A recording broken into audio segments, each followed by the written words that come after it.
Hi everybody. This record, I'm supposed to love this record. You know, we're all told what a marvellous album this is. I don't really feel it. I'm not getting it.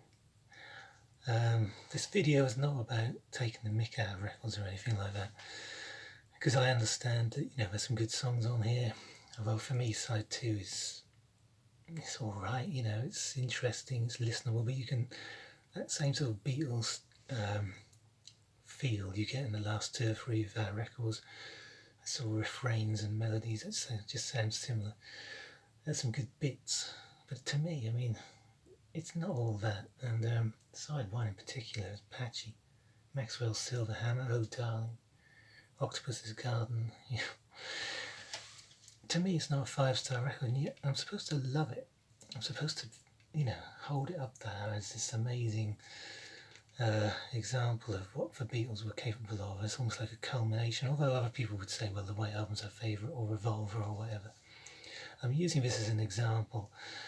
Revolver I could have used any of the albums really. Let's face it, Sgt. Pepper's, which is kind of cool to knock these days.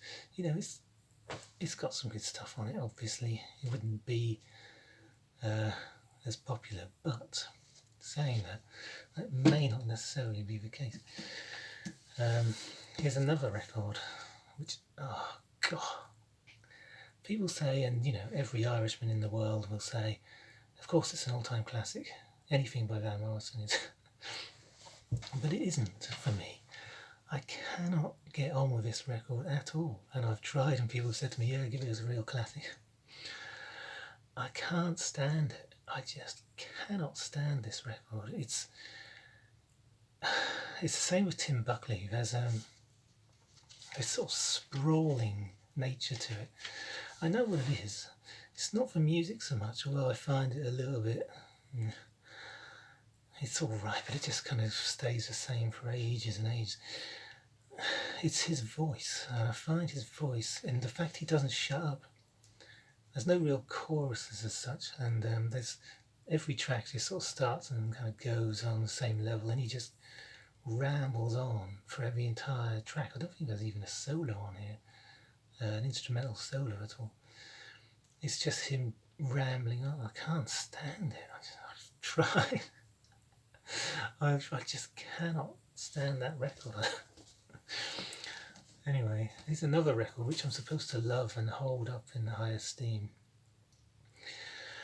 Now, this is different to the other two in some ways, because I can put this on and I can enjoy bits of it. I don't enjoy the sort of mid-paced feel of it in a way. It's a little bit the same. I do like the slower pieces. Flamenco Sketches is a slower piece, far more sort of mellow, but the kind of mid-paced, just, I don't know, it's, and like all jazz, you appreciate the solos, you do blah blah blah, but it's not necessarily, you can put this on in the background and it's okay. You can also, if you want to, concentrate really hard on it and go, oh wow, isn't this beautiful, isn't this wonderful, like a real jazz aficionado. But it's, for me, it's a jazz album. Is it the best jazz album ever made? No. I think it's the same with there are things that are said at the time and that are perpetuated for many years, which tell us that these albums are the best albums of that type. It's a good album. I've got Something Else, it's good, but the more I think, the more sort of music you listen to and the broader your sort of tastes become, I don't know, it feels like there's less in a way, sort of hold on to. It's like to hold up there, in the sense of the things that we're expected to believe are the best. I think there's more and more. Your ears get open to more, and I have a natural inclination. I'm always sort of listening out for something which is going to capture my ear. I have a natural inclination towards lyrics, rhythm, and I do like kind of really basic punk music and garage rock and all that stuff. But at the same time, I can really appreciate jazz. But I think there's something in me, in my personality, which is far more kind of hyper and sort of more like the stress element of things, where I naturally gravitate to a rhythm and a speed and a pace and but also I really appreciate beautiful lyrics. I mean, for me, some of the best songs ever are like Nick Drake's last few tracks. He did his last few session tracks. Amazing. Oh, yeah, those things move me all the time and have done for 30 years. I think the thing is, see, we're told for so many years, and magazines and books and all of that stuff telling us what is good, and with these experts who are saying all that, telling us what's amazing, and we get influenced. Inevitably we get influenced. We're looking for things that, we've heard an album we really like and we want something similar, so we go seeking that kind of thing out. Great, fair enough. Or there's a particular kind of music. I mean, some people get stuck in a kind of music and don't seem to break out of it. They can appreciate other musics, but there's something in their heart, if you like, which is like, this is for me. And they're always kind of seeking that kind of thing. I did it myself for a long time, psychedelia and stuff. But it's books like this one, the 1001 Albums book, which, you look at and you flick through and you start to think, well, these are 1001 albums you must hear before you die. There's TLC here, Crazy Sexy Cool, Morrissey's Vauxhall and I, Elvis Costello's Brutal Youth. I mean, come on. The Disposable Heroes of Hip-Hoperacy, U2's Arcton Baby. I mean, some of these albums I kind of get, I mean, I listened to Slint, I didn't really like it. Sonic Youth's Goo, these are all, I mean, it's a huge cross-section of the basic albums you'd expect to be in here. Madonna's Like a Prayer. I mean, if I never heard that album before I died, am I really losing it? Aerosmith, Barry Adamson, R.E.M's Green, there's U2's Joshua Tree.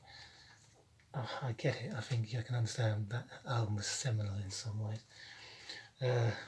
License to Ill. I've heard a lot of these albums. Devo, The Jam, Elvis Costello. But obviously this is very Western-centric, if you like, and very rock and roll and pop and stuff. Neil Young, Flaming Groovies, Elton John. I mean, Elton John? Anyway, that's a personal opinion. But, there's all sorts here, going all the way back. I mean, Hot Rats, or Stooges, Legion Leaf, Songs in a Room, There's all sorts in here. And we get, I did say to Rob Eisner, these books get updated. They don't get updated to 1011 or 1101 albums. Albums get booted out and other ones get put in their place.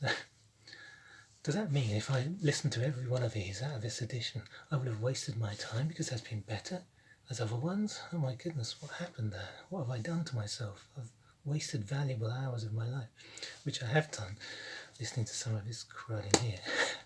But the more I look at this stuff, the more I think, it sort of has a lot of average albums out there. We're told they're magnificent or the pinnacles of achievement, etc., but they're not all that. They're good, and some of them I can really appreciate for musicianship and everything else, like we all do, but is this an album which is going to change my world? Not necessarily. And I can see how culturally significant some of these things are, etc., etc. But a lot of it's just the same old stuff, regurgitated. I stopped buying music magazines for that very reason. It's just boring to hear the same stuff, just regurgitated. You get told the same things. You look at magazines now and I see the same articles that are in them and the same covers, if you like, almost. In fact, a lot of pictures are the same, from magazines 10 years ago, and they're just doing the same cycle. And the younger people, especially, there's a sort of cycle of consumer, if you like, for the magazines. People in their late 20s, 30s, 40s maybe. People will buy them later, obviously.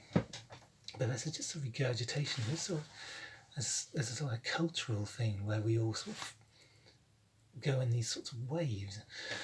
But all those records for most amazing things ever now, you know.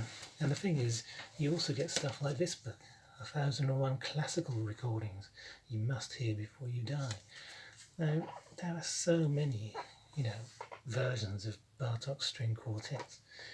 Or let's have a look here. What else have we got here? Strauss, Mahler. I mean, how many records are there of Mahler? Now, I'll tell you that this is the very, very best recording ever. But, you know, every recording has its value and its merit. But there's a lot of stuff in here as well, which you're not going to connect with every single record that's here and every single kind of music or classical album or whatever. So there's always something which is sort of going to be missing in a way, and there's something which,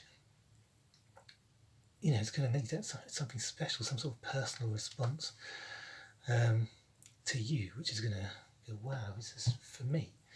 And it's very difficult, you know, I'm meandering, I'm rambling. It's very difficult, I think, to really connect with an album that's totally for you, without any kind of influence. You know, it's partly why I've cut off from all these different magazines and things. Although obviously with VC you have lots of different people telling you about these great albums, and I really do like finding out all this new stuff. But, you know, there's still only a particular record that's going to connect with me. I hear it, oh, that same record isn't going to connect with someone else. Now, we're told that this record is almost going to connect with everyone. You know, when we all start buying records, everyone will have these albums. You know, you see the teenagers now, they're buying Astral Weeks and Abbey Road, and they're buying all of these albums and Rumours and whatnot, because that's what they should be having in their collection. You know, and then we sort of move on and we go our own way and start to seek out our own sort of tastes. But I mean, I never went that road actually myself, but that's what we're told, and that's what you see it happening a lot. And I just want to respond to things in my own way. Okay, this album, I get it, yeah, it's a good album, but it doesn't, you know, change my world. It hasn't changed my world in any way, shape or form. There are other jazz records I've heard and go, phew, like some incredible stuff, some amazing free jazz and things, but they haven't necessarily captivated me and changed my world and made me go down those rabbit holes. Whereas something else, like maybe some rock and roll singles or some punk singles, have done, and I've gone right down into that stuff because it's just something that I've responded with. You know, I get that Abbey Road is a good album. It's not a great album, but it's not the greatest album and the greatest achievement. And, you know, ultimately, it's just music and how we respond to it. You know, I would love to be able to kind of just take on board everything and go, yeah, you know, it's like you can appreciate it all equally and it's all wonderful and isn't it all amazing? And I do get it. You know, you can feel for music, but some music doesn't connect as well as others, you know. Anyway, I'm kind of rambling. I could show more records, but yeah, I might just leave it there. It's a long old trek through that, wasn't it? But it's an interesting one. You know, what is it within ourselves that really connects with music? What is it? It's very personal. You know, there are these universal albums in a way, but they're not going to be universally experienced, even though we're told that we kind of almost should experience them universally in the same way, or have the same reaction. Anyway, I don't know if that was actually worth saying, or if this is actually worth uploading, you know. But anyway, that was it, and I'm sure I'll think of 100 other things I could have said. That's it, I'll see you later. Bye.